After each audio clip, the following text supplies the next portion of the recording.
I think when people talk about romantic comedies, they almost always immediately go for the chemistry. Yeah. So how was the chemistry for you and Sandra from your perspective? God, well, you know, I consider it more of even just a comedy. You know, I think and the chemistry in anything is just as integral when it's sort of a two-hander in this regard.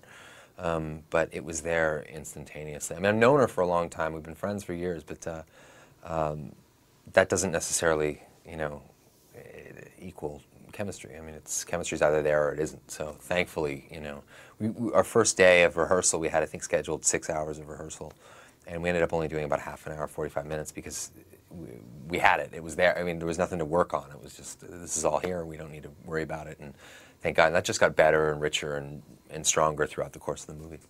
What about with the supporting players? How about them? Because as an example, you know, your relationship, your character's relationship with Craig T. Nelson as the dad. Oh, Yeah. Instantaneous. Yeah.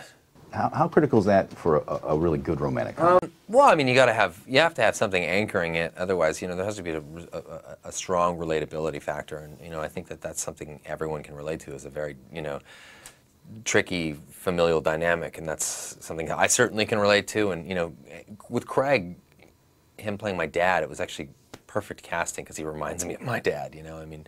And I think that father-son relationships are typically pretty contentious and difficult at times, and certainly challenging, and that was easy to bring to the screen with Craig. So, I grew up watching Betty White on TV. Mm-hmm. Is that before your time?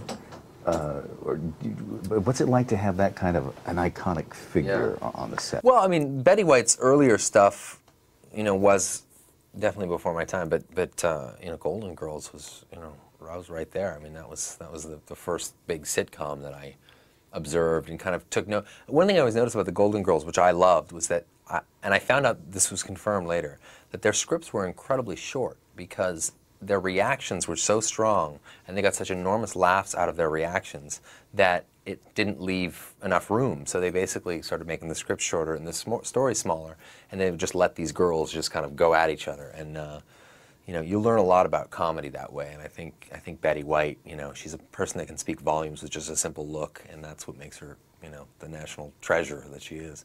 And is she someone that you just immediately accept as being as your grandmother from the second that you meet her? Yeah, I mean, she has that kind of, you know, what makes her unique though is that she has this sort of like seemingly harmless kind of vibe when you meet her, and what you realize underneath that, there's like a deeply acerbic person. I mean, she's you know, somebody who can, you know, has a cutting wit that has been developed over years and years and years, and you know, that's the part that really makes her special, I think.